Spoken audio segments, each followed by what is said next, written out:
Hello, hello. Welcome back to the Living in Alignment podcast.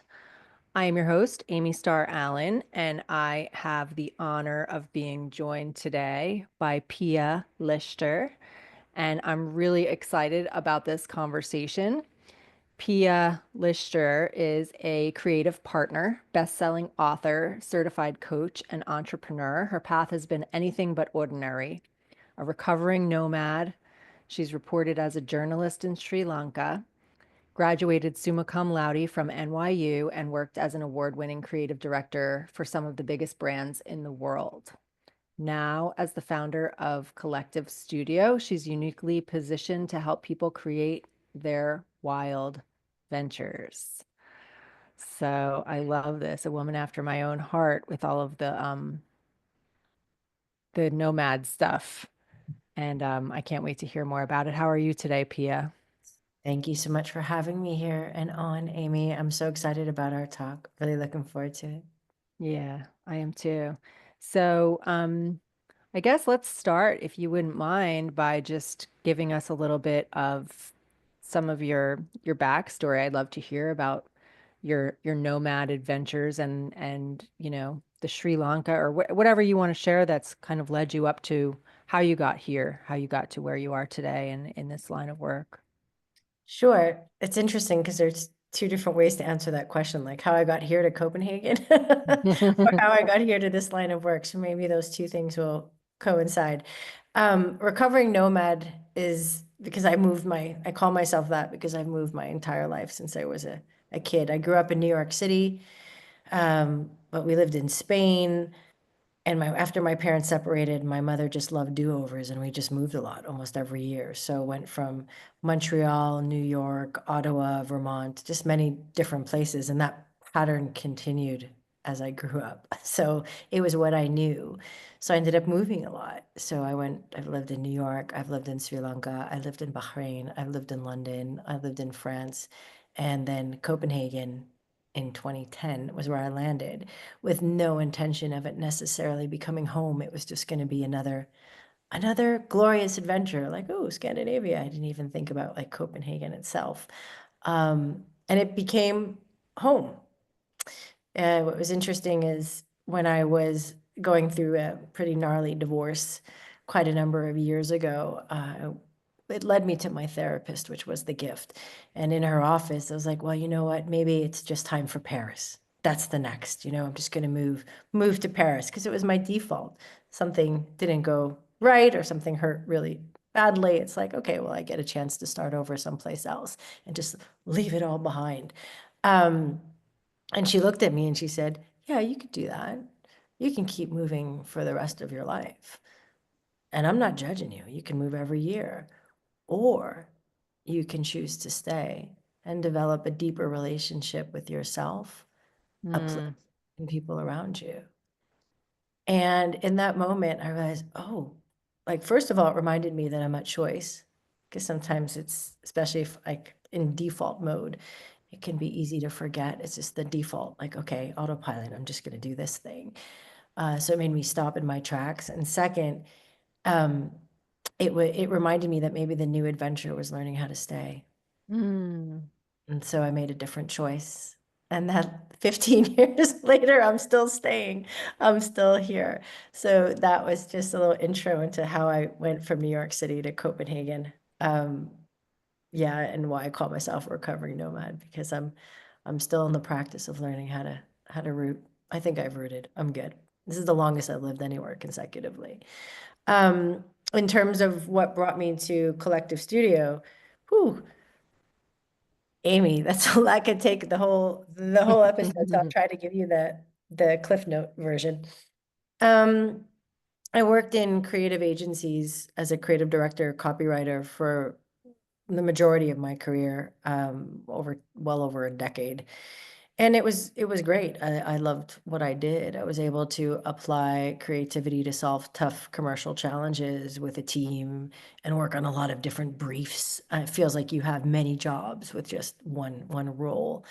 And it was exciting. It fed me. It gave me a place where I felt like I belonged. I mean, there's a different culture in agencies where long nights, pitches, Yeah, there's a different sense of sort of connection, and you feel like you're doing something that really matters, or maybe that's what all corporate roles make you, how they make you feel. But anyway, and I did that for quite a number of years, and then later on in my career, maybe, I don't know, over 6 years or 5 years ago, I felt a kind of poking at night, a nudging in my ribs of like, what would happen if you channeled your creativity into building your own dream instead of someone else's? Hmm. And it so I heard like this voice and I was like, no, this is good. This is cushy. I'm working as a creative director at a purpose-driven creative consultancy. I'm applying to do good in the world. Like I'm salaried. This is good. But that voice remained, and the idea of like I knew what the role entailed. I knew that where the ceiling was, where the wall was, the floor, like I knew this. I had been doing it for a long time, so it was very comfortable, right? Yeah. And I didn't know it was on the other side. So it took my mom passing away suddenly in 2021, brought me very close to our own mortality and the realization, which I guess I should have known, but that, hey, this is a one-time deal here, this thing called life, and we all have a hidden expiration date. We don't know. Nothing is Yep. guaranteed. And when you go, you lose it all. So what do you really have to lose while you're here? Yeah. And it really, one of her passing gifts was a shot of courage. So it's like, if not now, when? What the hell am I waiting for? You know? And shortly, a few months after, I quit that agency job and I launched Kollektiv Studio. Um, and I'm so glad I did.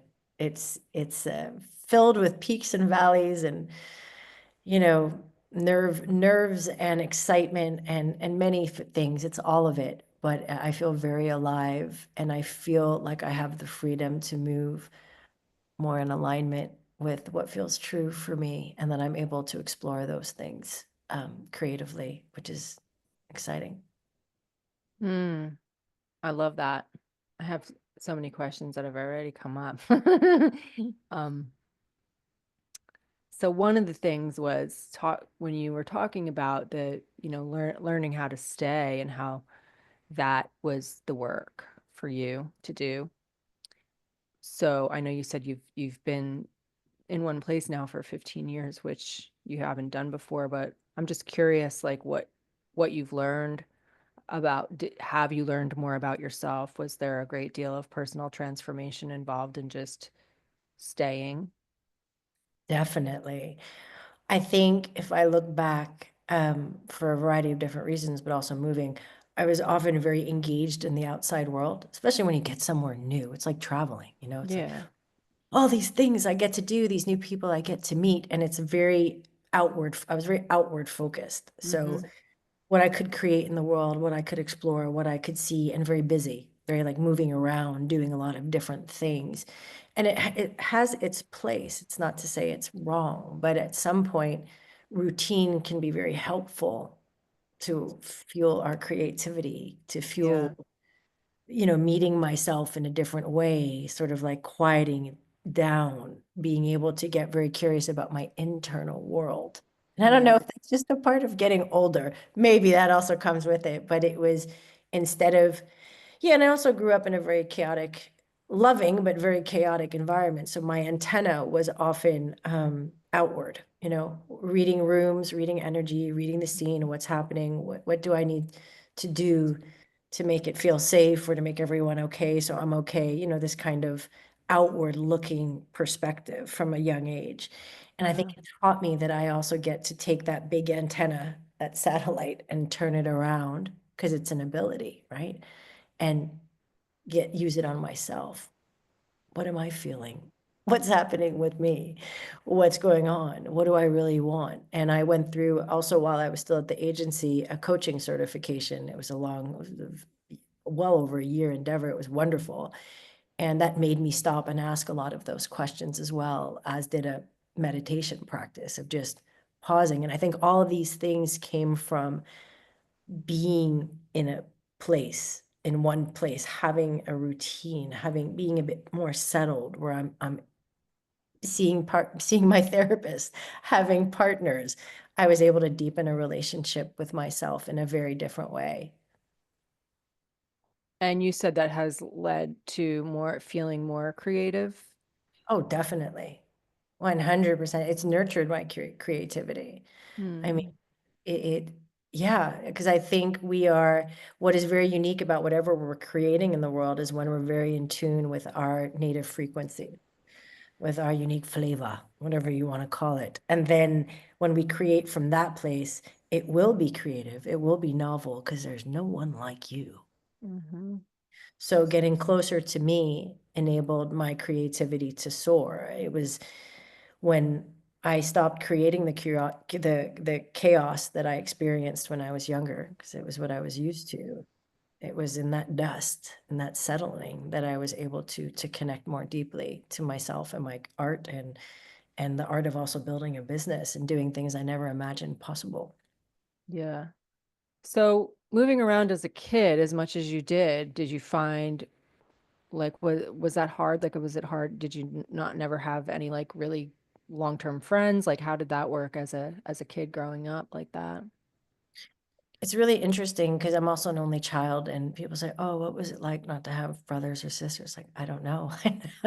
I never had it, you know. So in some Yeah. way, I don't know what the alternative would be. I can imagine what it would be. Like my uncle lived in Long Island. We lived on the Lower East Side, Manhattan, in a loft on the Bowery. My father's an abstract painter, artist, very different life. And he lived in a beautiful house in Roslyn, Long Island. And we'd go there, and I remember I'd pull the drawer. He had a cereal drawer. My cousins had a cereal drawer with like multiple cereal boxes. And I just thought that was like amazing as a kid. Like, oh my God, they don't have to just eat oatmeal. My mother was like, not a cereal. She's like, you have oatmeal every day. This is fine. This is good. So stuff like that. And I remember dreaming of what that would might be like, but I didn't really experience it. It had both, it came both with its challenges and its gifts. I mean, it made me who I am. So one gift is it taught me how to read a room, how to read energy, how to adapt, how to be flexible, how to meet different people and connect, even if just for a short time, right? Hmm. So it gave me a lot of gifts that I now use in my work and in my life, and just meeting you and being able to connect in this moment. Um, so I recognize those things and I honor them. And then, some of the dark side of it, of not feeling like I belonged, or wondering where my home was, or sometimes the chaos that I would end up recreating because, again, it was what I knew. Hmm. When I became aware of those things, and I was able to be with it differently, I could make different choices. Just like my therapist in that moment made me aware that I had a choice. So Right. I think that's how it shaped me. Yeah. Yeah, that's amazing. So now with your work, what are some of the ways that you help other people? You help people with their creativity, is that right? Like, Yeah. Um, as someone in the marketing and branding world, you'll know that I don't know if you've experienced this, but always trying to simplify, like, how do I best most simply express what I do? And it's a constant, fluid, beautiful work in progress. Like, and so now the simplest way I've sort of landed and can express it is I help people create. I help people create brands. I help people create businesses. I help people create art. I help people create books. People who do things differently to make a difference. That's the that's where I've landed recently. If I had to, like, how do I keep this as simple as possible? And I do that through different tools. I call them journeys. I call creative partnership. We're really in partnership together. And it depends, it's a very customized and tailored approach. It depends where people are on their creative journey.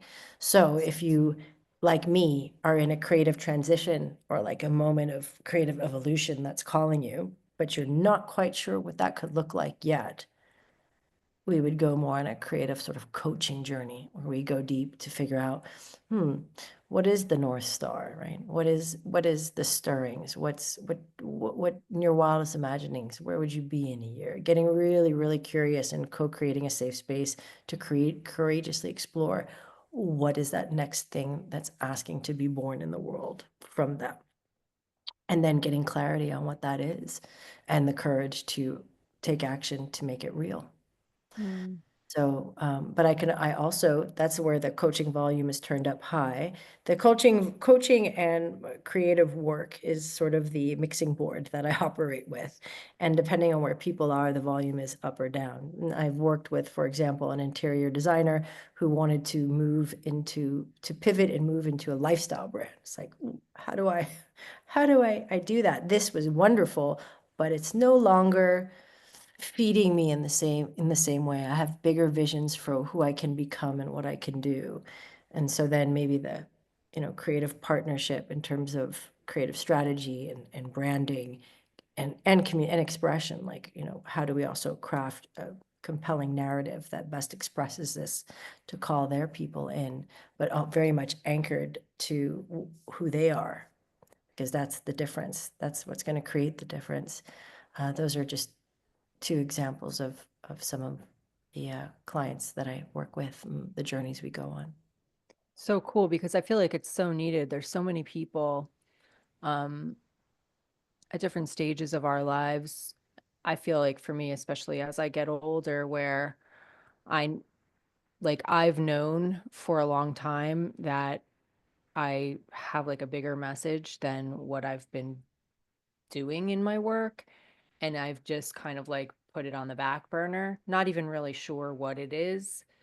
And just recently, it's been coming up to the surface like it's time to pivot. It's time to put that out there. And um I mean, I've done it with the help of like hypnotherapy and just journaling and stuff, gotten more clear on what my vision is. But I'm guessing like for somebody to work with you would be super helpful, right? For you to just kind of give them some guidance as far as figuring out what is it that's in there that wants to come out and how do I do something with that, right? Is that Absolutely. Absolutely. And also, how do I express it? How do I articulate it? Because that we are meaning making machines and stories matter. So how do I take this vision or this bigger, what did you call it? You had a nice word. It wasn't a vision. You said it was like a bigger calling, right? How do I take this and then translate that into a story that also resonates with me and with the people that I'm looking to impact? And I Mhm. think that's very powerful. At the end of the day, that's what I love about coaching, which is very different from consultancy. It's not about me, because often when you're in the agency or corporate role, it's the onus is you're the problem solver. It's about you, right?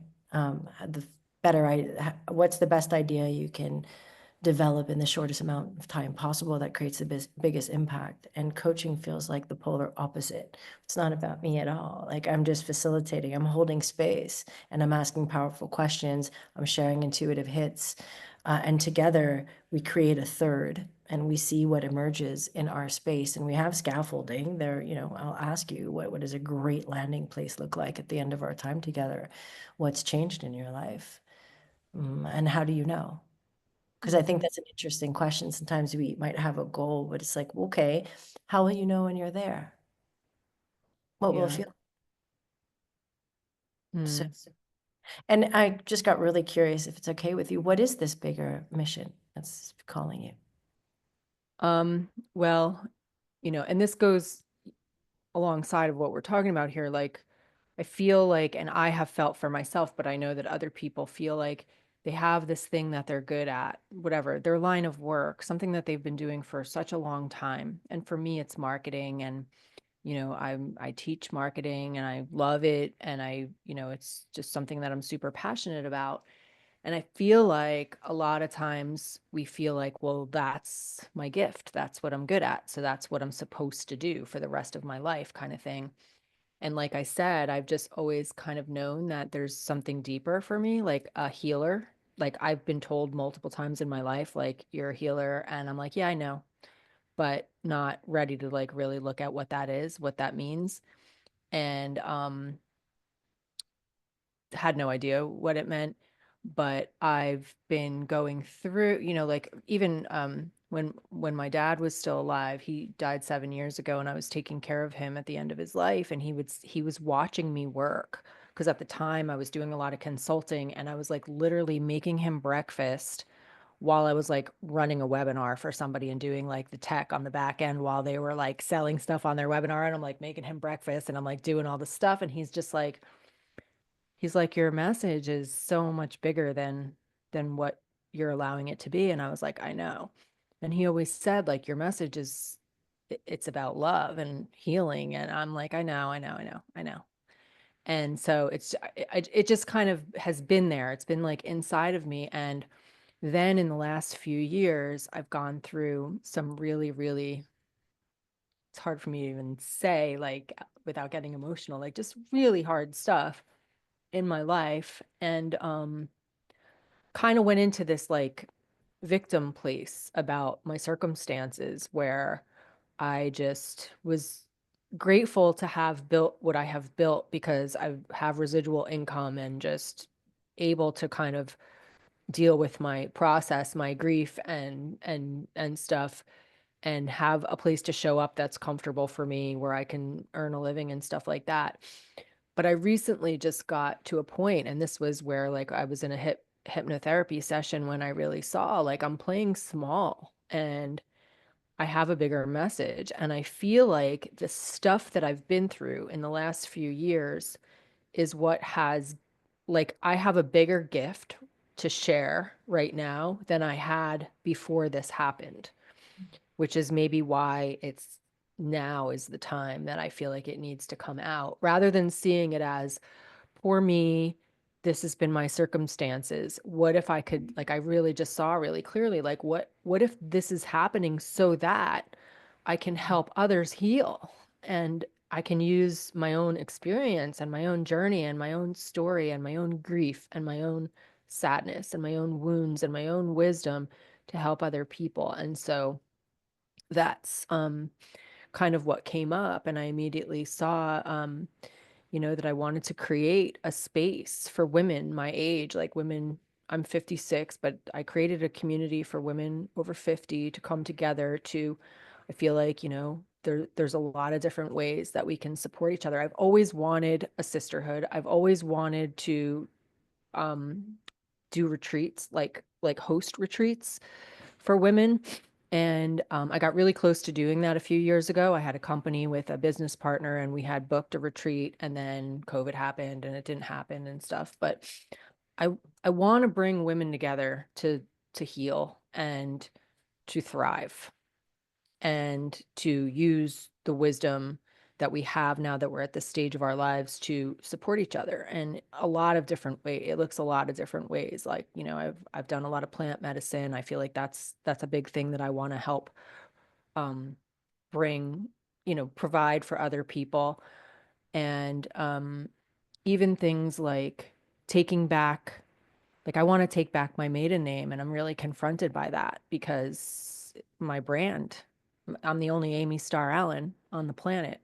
My maiden name is Amy Starr, and there's like a gazillion Amy Stars. A lot of them are porn stars that rank on Google, and like, so all of a sudden, if I go back to Amy Starr, now I'm competing with all of this traffic that I'm, you know, that I get on, YouTube and on the internet and stuff, and like, so there's that piece. Um, What's important about changing your maiden name? Changing to your maiden name.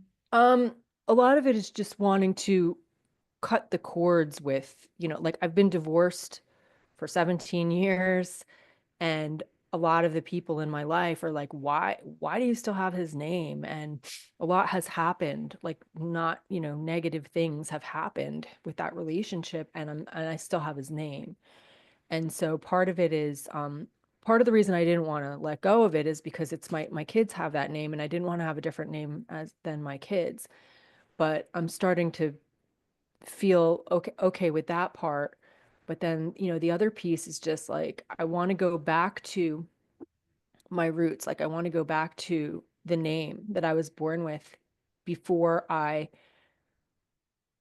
feel like I kind of had my power taken away from me through, certain things that happened from, the time that got married up until now. And I just, I don't want to associate with that anymore. I want to start over from the person that I was when I was confident and powerful. And I just feel like I want to have the same name as my parents.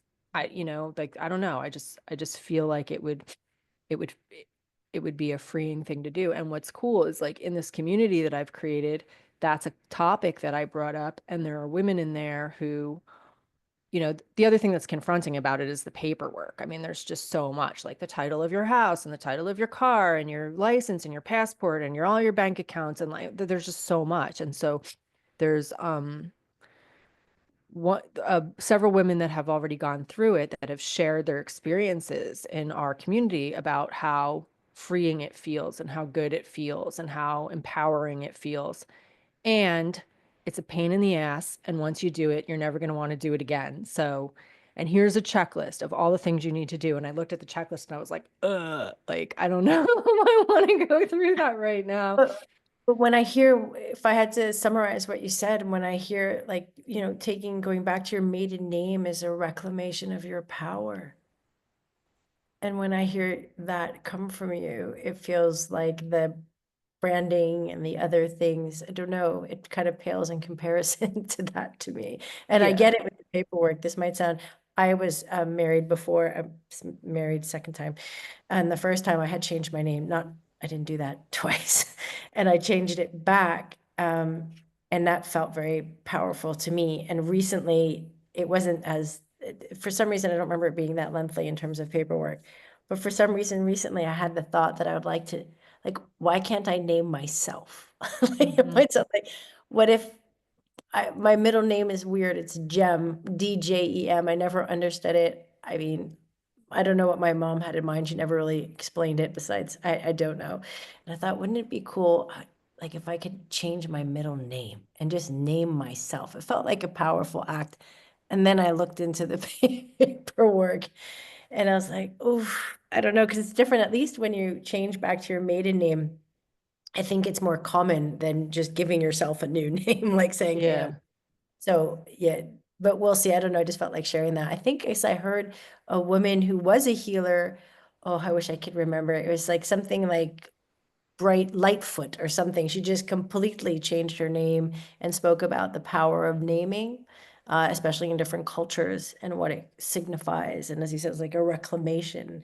And the Mhm. idea kind of started to percolate of like, why not? Why wouldn't I name myself? So Yeah. um, just sharing a random tangential thought around naming. But I Well, love how you describe the reclamation of your power. It sounds like hell yes.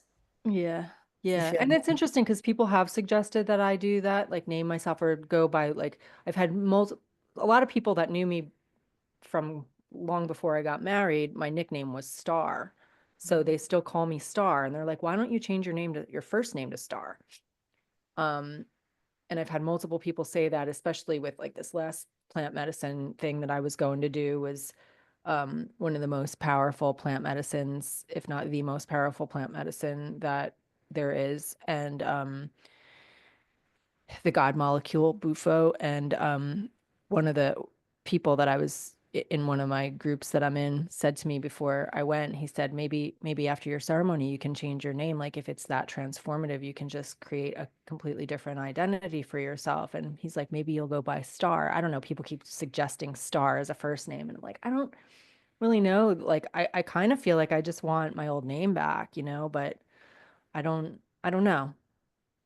It's But interesting how our name is connected to identity, and identity can also be the thing that some holds us back at times. I mhm. know this thing, I know marketing, or I know being what it's like to be a creative director, and I don't know what's on the other side, or almost having a fear of our own power and what we're really capable of. Um, I don't, it feels interconnected in some way and important. I think especially as we get older, and it's like, yeah, why not? Like, why wouldn't I if this is part of my message, my mission, and it's much bigger than I ever fathomed it could be. Why not step into that for the second half of our lives? Mm-hmm.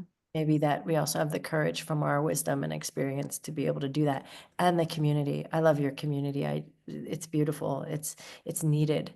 Mm-hmm. Especially as we journey into part of our lives where we're often not seen or at least as I go into perimenopause, it's like, why is there not more? Like, at least when I go into the medical establishment, it feels like I'm stepping back into 1950. Yeah. Luckily, there are a lot of resources out there made by other women that are super helpful, but it just feels like it's definitely a new era, a new moment, and there's so much power in it as we enter sort of I say this in a positive way, the crone era. Yeah. Yeah, well, it was interesting, when I created this community, and if anybody's a woman over 50 listening to this that's interested in the community, I'll leave the link in the show notes. But I started this Facebook group, and I asked these questions for people to, one of the questions that people answer when they join the group is, what do you need the most support with at this point in your life? And I was literally crying reading some of the things that people wrote because I could relate to it all. And I feel like most of us at this stage of our lives can relate to all of it within each other.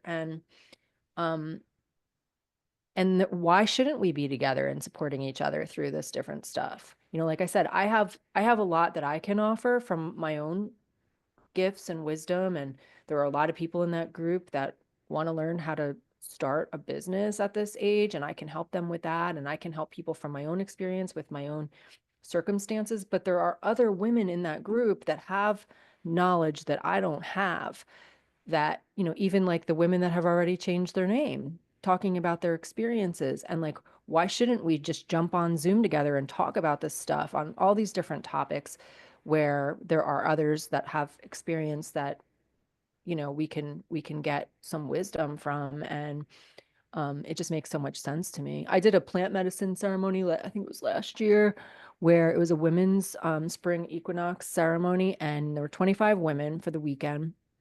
And on the last night, you were saying, like, that you use the word crone, but it was interesting because on the last night, she asked all of the elders to come to the front and sit in front of the altar in like a semicircle. And she's like, you're considered an elder if you are in or through menopause. And I've never considered myself an elder ever. Like, I don't even see myself that way. I don't even feel mature enough to be 56 years old. So when she said, come sit in front of the altar, and was addressing us as elders, and she was not an elder. She's like this young, incredibly like enlightened woman who was like facilitating this ayahuasca retreat, but she had us all sit in a semicircle. We all just like naturally grabbed each other's hands. She presented us each with a flower to honor us, and then said just like she was drumming and singing to us. And like she said something like, you carry more wisdom than any of us, and you can carry that wisdom to help others as you walk closer to your death. That's what she said. And it was so powerful because it was like, wow, like that's what we're doing now, right? Like that, we don't know if that's tomorrow or if that's in 50 years from now, but yeah, so it was a really interesting way to like look at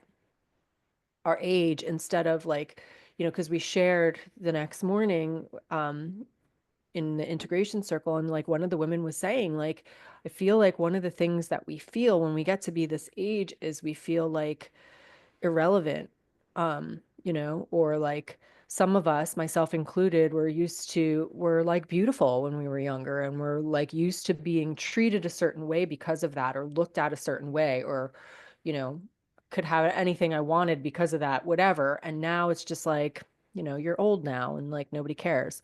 So there's all of this stuff comes up that makes us like not really want to embrace the process of getting older, but like looking at that reframe, like we carry the wisdom.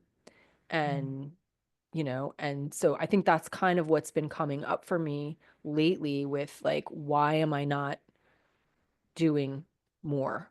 Like, What's stopping you? Because you said that a couple of times now, so now I'm going to ask the question. well, it's not stopping me anymore. Like I got clear that I was in victim mode and I was justified at being in victim mode because of my circumstances. So it was like, it's okay for me to play small because I'm going through a lot of grief and stuff right now. But then just recently, like I said, I had this breakthrough in this hypnosis session where I was like, I'm done. I'm done playing small. And the next morning I started journaling and I just saw what there was to do. And the first thing that I did was start this group for these women. And I have some different things that I'm in the process of doing now because of that. And it all happened like that. Once I saw like, I'm done. Like, what am I waiting for? Kind of like what you said before. Um, That's so what beautiful. yeah, because I feel like a lot of people probably get stopped because they feel like it's not the right time. I've got too much going on. I'm going through this whatever trauma right now myself or whatever. And when I finally saw like, what if doing this is what's going to help me heal, but also, like I said before, realizing like I have so much to give because of the trauma that I've been through and because of the circumstances that I've been through and because of just my age and having been on this planet for as long as I have, you know? And um, so I feel like I'm no longer stopped. That trip to Costa Rica really helped as well. Just to really see more clearly like what I'm doing to go in this new direction. My friend that I stayed with is a really powerful, enlightened woman who is also an entrepreneur, and she just really helped me see. Um, we talked a lot of business stuff, but she also just helped me see who I am. Like she just spoke life into me. Like she's like, "Do you realize who you are? Do you realize how powerful you are and how wise you are and how beautiful you are and how much you have, like stuff like that." And it was just like kind of adding to what I was already starting to know on my own. And so yeah, so I'm ready now. I'm ready for what's next. But I'm hearing is also the power of partnership, which is what led to also the sisterhood and the community, like yeah. hypnotherapist, doing your own work, of course, being supported by someone who really sees you in Costa Rica. Because I get curious about what led to the unstuckness or the ability to move into the bigness. That just seems like a powerful inquiry. Like what brought you there? Is that how you would describe it? That it was partnership and inner work? What got you Yeah, that? and it's interesting because I've done so much plant medicine that I've been kind of frustrated with it because a lot of people, when they do ayahuasca, is the main one that I've done. And even like in the circles that I sit with ayahuasca in, when people are sharing in the integration circle about their experiences, my experience has been nothing like theirs. Like people have these huge aha moments that like blow the doors off and they get like this extreme clarity about exactly what they need to do next. Like this one guy, like a week later, we're on our integration circle on Zoom, and he's like, "Yeah, she told me I needed to buy a guitar and learn how to play the guitar. So I've got this guitar and I'm learning." Like, and I've just never gotten anything like that from ayahuasca or any plant medicine where I'm like, and I keep going back thinking, okay, this is the day or this is the weekend that I'm going to get some clarity. And I set my intention and I don't get any clarity, and it hasn't I definitely feel like it's helping me heal in different ways that I just can't even like put my finger on. It's not like a something that I can speak about like people do in the integration circle where they're like, she said this and this and now I know what to do. It's not like that for me, but obviously I feel healing happening, otherwise I wouldn't keep going back to it. But it hasn't been like a dramatic change that I could see until I started doing like the hypnotherapy, and I had that session with another woman that I interviewed on my podcast that does intuitive consulting and is a medium, and that session also shifted me in a huge way. So yes, I think that there are people on the planet that can help us get where, and you're one of those people for, that helps people do that as well. Like if we're stuck and feeling stuck or feeling depressed or feeling like we know there's something inside of us that wants to come out, but we don't know how to access it. or what to do once we access it, that yes, the partnership is what can help us with that. It's fascinating. The way I heard you describe, like, what I hear is frustration about, like, where's my epiphany? Yeah, Where's exactly. my big penny drop moment? Like, why isn't this happening? Yeah. I think that can, at least I'll speak for myself, make me feel stuck. Like I was preparing a keynote speech that took some seeds from my book. And I was working on it over the weekend, trying to find that North Star statement that just, made everything make sense and clear and specific. And I started pushing and forcing, like, why Mm. aren't I getting this right away? Instead of getting attached to the outcome, getting attached to what it needed to do, what it needed to be.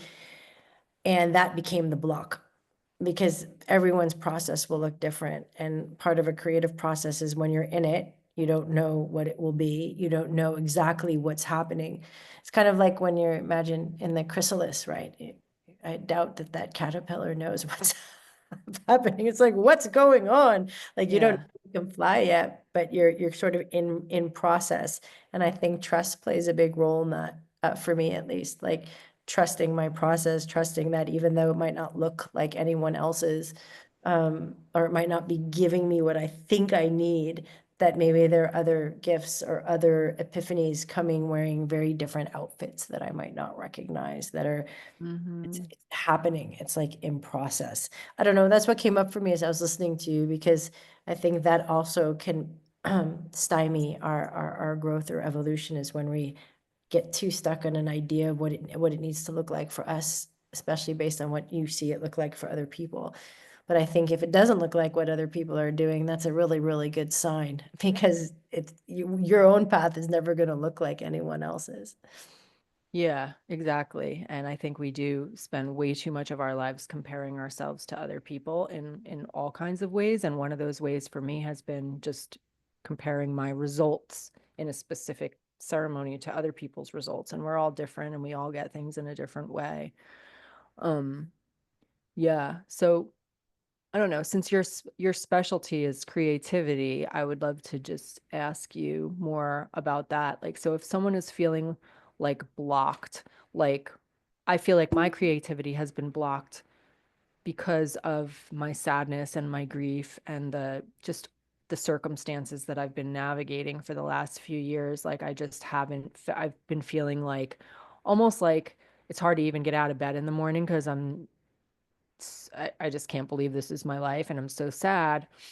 It's hard to be creative in a space like that. So, and it doesn't necessarily have to be that space, but if somebody is feeling like blocked, like they know there's something that wants to come out, but they're blocked, what do you suggest as far as a way of, finding that creativity again or becoming unblocked from and allowing that channel to open up? Well, I guess it depends on circumstance, but if it was grief and sadness the way you described it, we could reframe it. I mean, maybe that's part of your creative process. Just like you said, maybe I had to go through sort of the trauma in order to understand what that was like and be able to guide other people through it.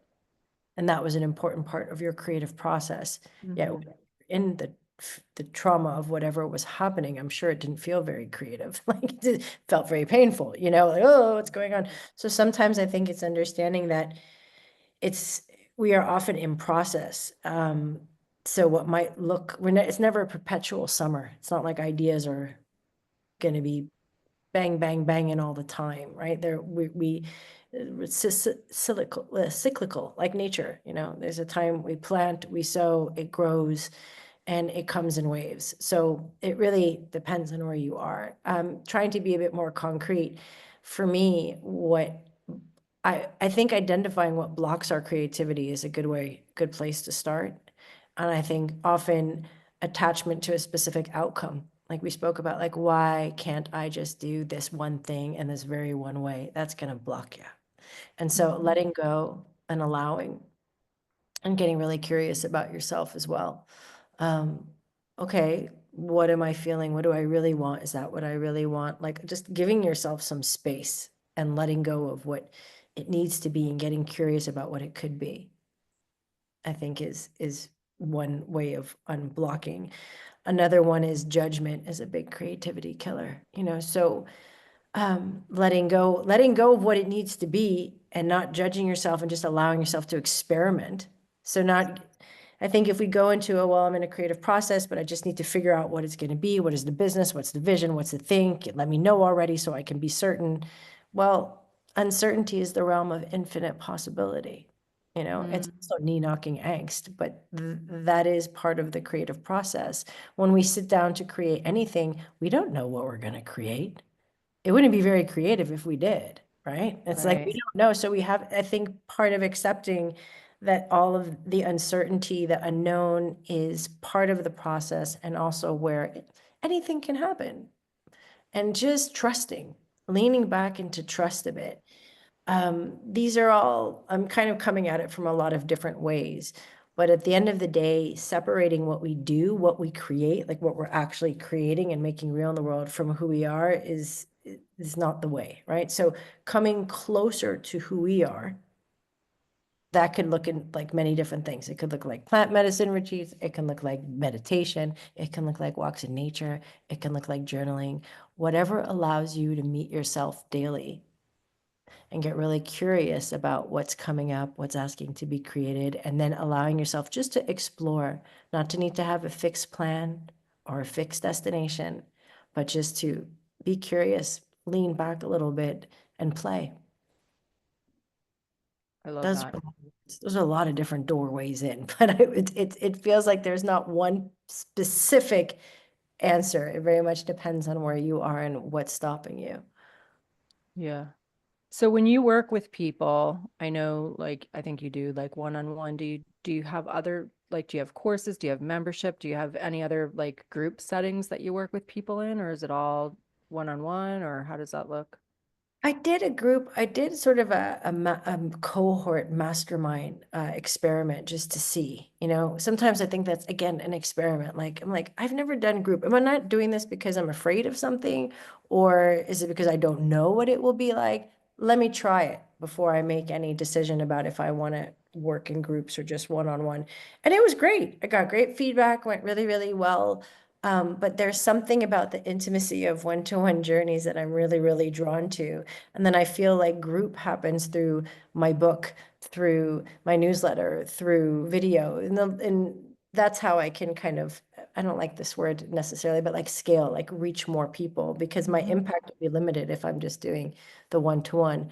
But for now, that combination feels really juicy to me. It feels good. So that's how I keep both the intimacy and also try to reach more people.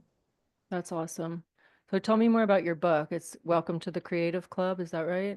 That's And it's right. you're a best-selling author. On Amazon. New York Times, I'm manifesting that, but yes, on Amazon, definitely. It was in one of the best-selling new releases, and that was really exciting. That's awesome. Well, tell me more about it. Sure. Welcome to the Creative Club. Really, I wanted to smash the myth that creativity is reserved for the chosen few and invite everyone to access and apply creativity to the design of their lives. Because for me, what stops us from being creative is thinking we're not creative. Hmm. I'm not the creative type. And I Hmm. think often we do that because fear, right? We're afraid that if we actually assume our role as the creative in our own lives and create the thing, that maybe it will be rejected or will be judged or ridiculed. So it's safer not to. It's safer to say, I'm not creative. But if you're human, you're an artist at play, right? You are a natural born creative. It's what enabled our survival. It's a part of our DNA. Because creativity is not just artistic expression. That is one creative act, but it's not the only one. So is science. So is crime, as one academic journal pointed out, which I thought was really fascinating. Like crime is also very, very creative. Yes, it is. Like creativity is not just relegated to musicians and writers and the arts. There there are infinite ways that we can be creative in our everyday lives when we are being who we are, when we're being very true to ourselves. The way we waltz into a room, the way we handle our name being misspelt on a coffee cup, the way we whip up a recipe. Our own unique signature is everywhere in everything that we do, because creativity is not just something we do, it's a way of being in the world. And recognizing your own creative agency is how we become sort of the creative directors of our lives, of our experiences. Like, yes, I can actually reframe this and move from victim to taking what I've been through, my trauma experience, and transforming that into a healing experience for other people. Yes, I can do that. Yes, I can make that choice. And so really the book is a reminder that you've always been a member of the creative club. The back pocket, the card has been in your back pocket all along. You know, I'm just inviting you to activate it. Activate it to do the most creative act of all, if you ask me, and that's to design your one experience of life. Mm. It's more creative than that. So that's a little bit about the book. And it's part memoir because I don't know about you, but there's a little rebel that lives in me. So I don't like when people just tell me how to do things. I would rather they show me how they did it. And that required me going into uh, vulnerable places that were difficult to step into, to share, because ultimately I'm sharing stories about how I lost and found my creative power. And stories of how I lost my creative power are vulnerable ones, Yeah. right? In divorce and death and many other things. Mhm. So, but it felt true for me. So actually, when I started writing the book, I had an idea of what I wanted the book to be in my head. Like, it's going to be this and it's going to do this. And the more that I clung on to that, the more difficult it was to write, because the book that I was meant to write was not that. So once I got out of my own way and said, okay, I surrender, like whatever the book is meant to be, let it come, let it emerge. It doesn't have to be anything. I'm just here. I'm just going to show up and let's see what comes out. That's when the book started writing itself. And I think Mm. that's true for so much in life. It's kind of been in some of the themes we've already talked about thus far, is like letting go of what we think it needs to look like, what it needs to be, and allowing what it's supposed to be for us, like whatever emerges, Mhm. and being, playfully ignorant, not knowing. Yep. I find not knowing is a very exciting place to be. Like, I don't know actually, because when we know, it's certain. Doors close, slam, slam. When we don't know, it's uncertain. We're in a very open space. Yeah. Anything is possible. We can conjure up anything. We can think of anything because we don't know what it could be. I don't know what it could be. And I don't know about you, but I'd much rather sit next to someone who doesn't know at a dinner party than someone who knows. Yes. Yes. And I've been embracing that myself lately. I think I briefly told you before we got on about how I'm in this transition trying to figure out where I want to relocate to. And um I knew where I was going and I was on my way there. And I was on my way there to Asheville, North Carolina, the day that Helene came and like destroyed Asheville, North Carolina. So I was like, okay, I guess that's not where I'm going. And now what?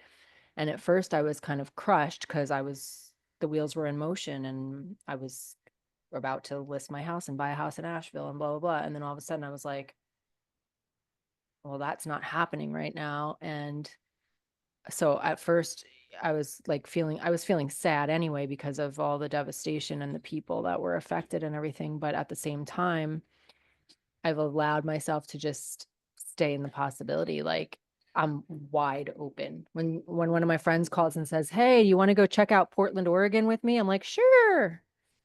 I'm like, yeah, it's just anything's possible. Costa Rica, whatever, it's just like so it's been kind of interesting to rather than seeing it as like a negative thing to not know, it's like anything's possible. And until I do know, I'm not going to do anything, because I don't want to force anything. I want to I want to know from from inside, like, yes, this is what I want to do kind of thing.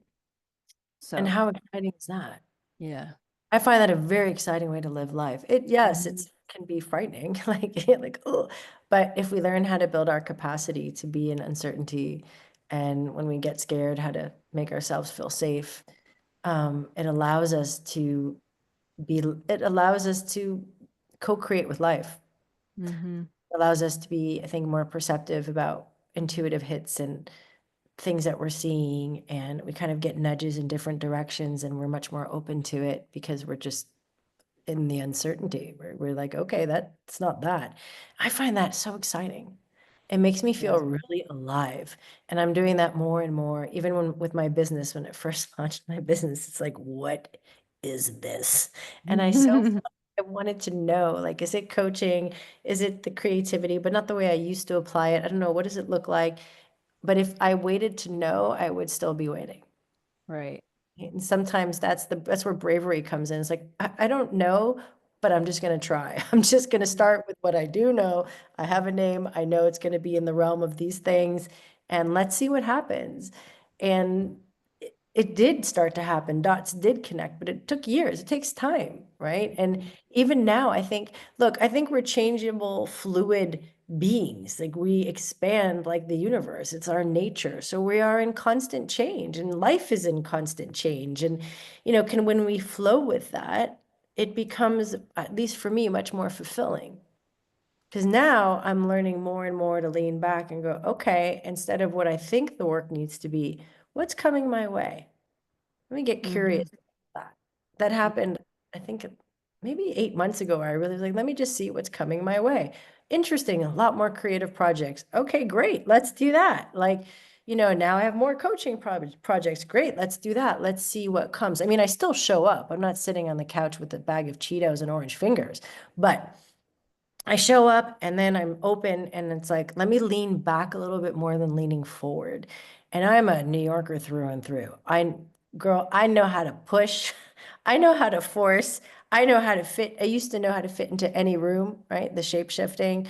I pushed against, I threw myself at it. I gave it everything I had so that I'd be safe, so that I would know the outcome, so that I would succeed and survive and hopefully thrive. But there's another way, and that way is exhausting. That moves, for me, I was moving from a place of fear. Hmm. And I want to move from here on in. I want to move from a place of trust. And that's a practice. It's not a destination. It's like, okay, I don't have Hmm. to throw myself against the wall with my shoulders getting bruised up. I can actually just walk around it. How about Hmm. that? Like, how about that? So it's this knowing when to lean back, when to lean forward, when to stand still. It's a choreography that I think I'll be practicing forevermore. But when that I'm glad that I'm aware of, like, hey, wait a minute, what energy is behind this, behind what's motivating me, and realigning. Okay. Hmm. And being giving myself grace. I think we have to be kind to ourselves. Like, that worked at one point. Why it's there, that habit or that belief, it's there because at one point it worked for me. It's just not working for me anymore. And Hmm. I'm ready to repattern, to choose another belief that life is working with me. Hmm. Think life is conspiring in my favor.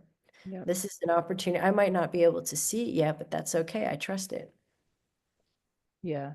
I love the quote because this is kind of how I'm living my life right now too, and kind of what you just spoke about. Like, we don't have to see the whole staircase. We just have to take the first step. Every single time I've ever done this, miracles have happened where, like, rather than waiting until all the ducks are in a row and like what the whole plan's going to look like, if you just act from inspiration and take one step, the universe kind of conspires and doors start opening and things start falling into place that you couldn't have planned or predicted on your own had you waited to like plan it all out. Like, none of that would have even been anything that you would have planned for. But it doesn't happen until like you take the step into, like, you're committed. You don't know exactly what it's going to look like yet, but you're just going to take the one step, and then things start to fall into place. And every single time I've done that, it's like leap in the net will appear. It's magical what happens. It's like there's a bigger plan in place that I can't plan for, but I have to be willing to take the leap and just know and trust, like you said. And it's really powerful to live from that place. And I feel like my level of creativity is so much better from that place than trying to be like rigidly like figure it all out in my head in my, that other side of my brain where I'm like I need to be in control of everything. Because I think the more we hang on to being in control of things, the less creative we are and the less possibility there is, because there are miracles waiting to happen that we can't plan. 100%. I Really? was just going to say the way you describe that is very akin to the creative process, right? So it's like you don't know, but you try, you take a step, Mhm. you Mhm. experiment, you play, see how it feels too. Not only how the world responds, but like how does it feel when you try doing that thing or creating that Mhm. thing? "Ooh, Mhm. this feels good. So follow that, and Mhm. then try again or do something else. Follow that, get curious without it having to lead you anywhere and see where it takes you. Yeah. And you Yeah. trust enough to see where it takes you, where it goes, and also that you get to have fun while you do it. It gets to be a joyful process. Yeah, it can be, it can be fear. It can generate fear at times too, not knowing, but it can also be incredibly fulfilling. It gets Yeah. to be fun, is what I mean. We can make it fun. Mhm. And I love what you just described because that's also how I am. That's the path that I'm on, that I just want to keep co-creating with life, seeing what's coming at me, what might open, learning to recognize opportunities. I went to see a tarot reader once and she was fantastic. And she gave me this sort of affirmation. It's like, I, Pia Leichter, ask the universe to allow me to recognize opportunities to do what I love. Just like the reframe you had, you described a couple of them. To me, that was like oh, wait a minute. That means opportunities are already here.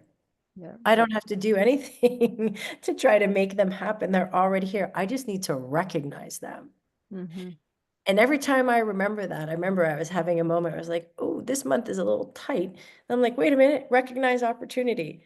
I just refocused and I realized that I had an invoiced a client. It's something as small as that, where it's like, Yeah.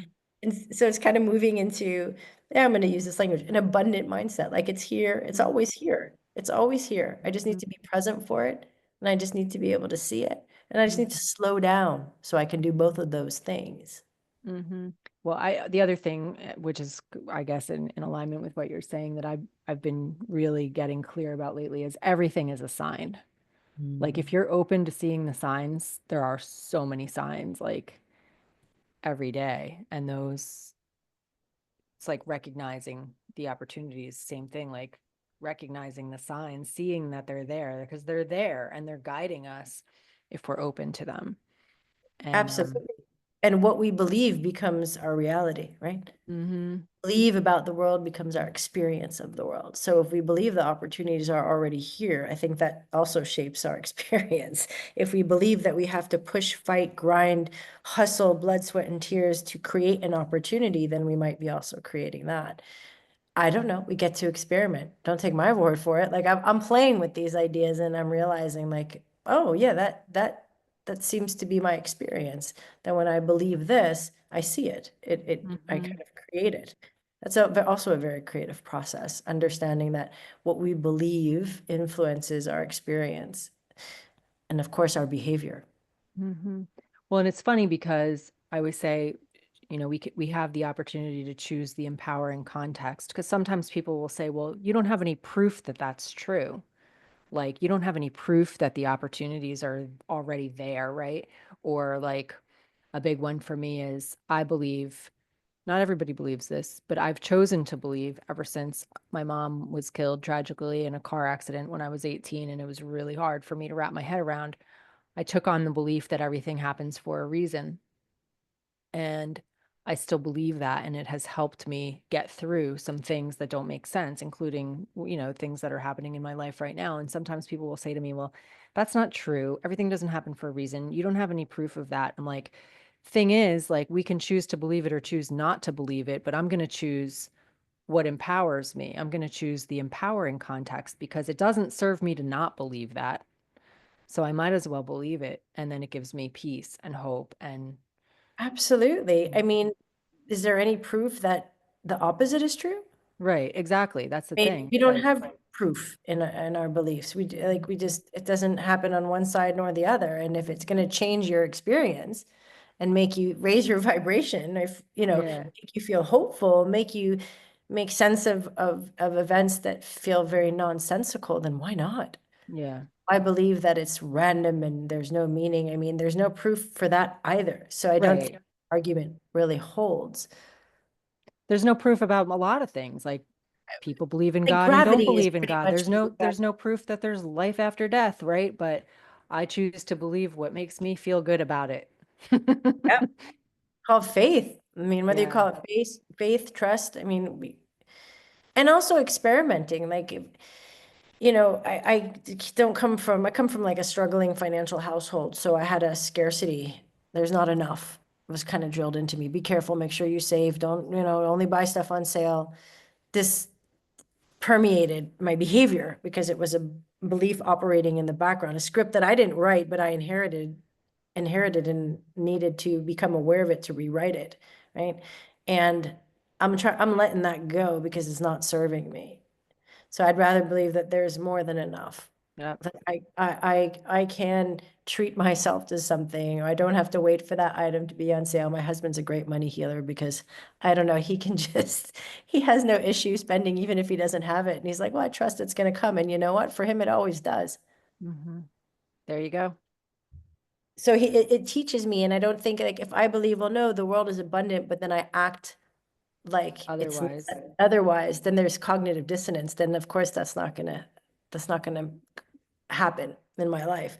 But recently I'm starting to take the small steps of like being more generous. Not I'm always been generous, but like donating to something or, taking steps to show that I actually believe this. Like, look, I'm behaving in this way because I Mhm. believe it. And things start to shift. So that's Yeah. the invitation. People get to experience it themselves and experiment with it if they want. All of the things we're talking about. And then whatever works and whatever holds true for them becomes theirs, right? This is only Yeah. what worked for me or worked for you. That's the invitation. Yeah. I love it. Love it, love it. So we're getting towards the end of our time here. So I want to make sure that people know, you know, how they can find you and get in touch with you. I know you had mentioned maybe a free gift for the listeners, if you want to let them know what that is. Sure, for everyone listening, especially people that are in sort of these creative transitions or, moving into the next creative evolution, some of the stuff we've talked about that happens at different points in our lives. This book might just be for you. So I thought it would be really nice to be able to share a free ebook with your listeners.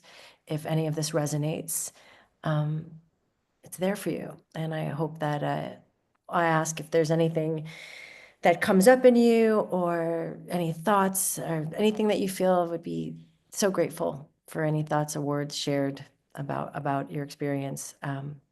But otherwise or not, it's still yours. Like it doesn't matter. But yeah, that was really my intention in writing the book was to sort of share my story and invite people into their own story. Well, it's super generous of you to offer that for free. Um, this is a book that you can also purchase the Yeah, it's on paperback Amazon and version on yeah. Amazon and stuff. So yeah, so thank you for that. And so for anyone listening, we'll put the link in the show notes or instructions on how to do that in the show notes. And then what else? Like where else can people find you? Your website, social media, all that. Kollektiv.studio. It's spelled in Danish, collective. So it's Kollektiv, but it'll probably be in the show notes, studio. And you'll have everything about me there. The book, the different creative journeys that we can travel on. Um, Everything is there. And otherwise, I'm on LinkedIn, Substack. Substack is my new crush. It's a nice community. It's a nice space to share longer stories and longer form in a very creative and supportive community. So I'm digging that. Hmm, And yeah, awesome. Well, are there any closing thoughts, anything I didn't ask that you want to touch on, anything that we didn't talk about that you want to say? well, I'll just share what just popped up for me. I got curious. I'd love to join your Thrive community. And if there are any questions about the creative process or creativity that comes up, I would love to be able to be part of, I don't answering, at least providing a response. People answer their own questions, but I can provide a response. Just being part of that conversation sounds really exciting to me. I Yeah. love, I got so curious when you said, you asked questions what people need the most support with, I think was the question, right? And you Mhm. got so many answers that made you tear up because they all resonated with you as stuff you've been through. And I got so curious about what those questions were, like, I mean, what those challenges were, or what the support might be that they're looking for might look like. So anyway, that's what just popped up in my mind. Like, wouldn't it be great to have a more open dialogue about what it is that we are really yearning to create next and how I might be able to support anyone in that process? Yeah, that'd be awesome. Yeah. And yeah, I had some ideas pop up too around that, so we can chat about those. Um, Sounds good, Amy Starr. yeah. Ha ha ha. Yeah. I just made a video last week about going back to my maiden name. I was leaving Costa Rica and I left my beloved water bottle at the rental car place that has all my like stickers on it and everything. So I was at the airport and they had these water bottles that said Pure Vida Costa Rica. And I was looking at them and the guy said they come with free engraving. And so I got to get whatever I wanted engraved on the bottle. So I got my maiden name engraved on the bottle. And I was like, I'm just going to start experimenting with this. I love that. You see? Well, that's a beautiful example that sometimes the what stops us is the idea that we have to do it right away and we have to go full throttle, full tilt. When actually we don't. We get to choose how we go about anything. And sometimes change is it's like a slow cooked meal transformation, you know? It's not a big Yeah. it takes time and it's we Mhm. also want to feel it out.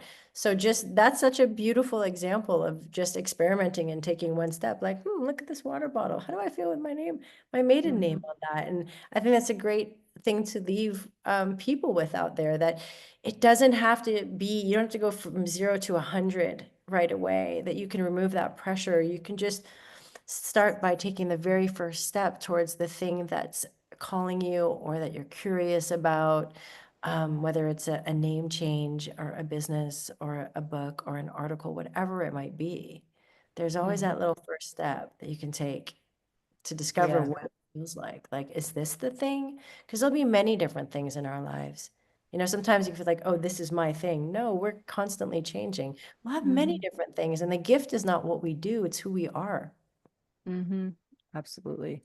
I always say, as a marketer, I always say everything in marketing is an experiment. But the more I think about it, it's like everything is an experiment. None of Mhm. us know what we're doing here. There's not a manual that we're following. We're just taking things one moment at a time, and we are constantly evolving. And so we can't possibly know from one minute to the next what's the right thing to do because we're constantly growing and evolving. So everything's an experiment. So why not just stay in the realm of infinite possibility and uncertainty and just play with it all? Exactly. And why not make up your own rules about how you want to do this thing called life? That's Mm-hmm. what the book also invites people to do. We kind of get these inherited scripts. We just need to realize they're operating in the background, these beliefs, and then we get to choose to become aware of them and go, is this working for me? Is it serving me or not? And if it's not, then we can write a new one Yep. and live it. Yep. I love it. Well, thank you so much for being here today, Pia. It's been awesome. I've loved Yes. this conversation. And we will put all of your information and your website and everything in the show notes. And if anyone wants a copy of Pia's book in ebook form, she's offering that, which is super generous. And I'm definitely going to read it. And I hope that some of you will as well. So we will put that in the show notes as well. And um, yeah, thanks for being here and sharing your beautiful presence with my audience today. Thank you so much for having me. It's been a wonderful ride through so many different territories. I appreciate it. And thank you for sharing also so courageously and Mm, openly. welcome. All right, everybody. till next time, we'll see you back here for the next episode, and bye for now. Bye.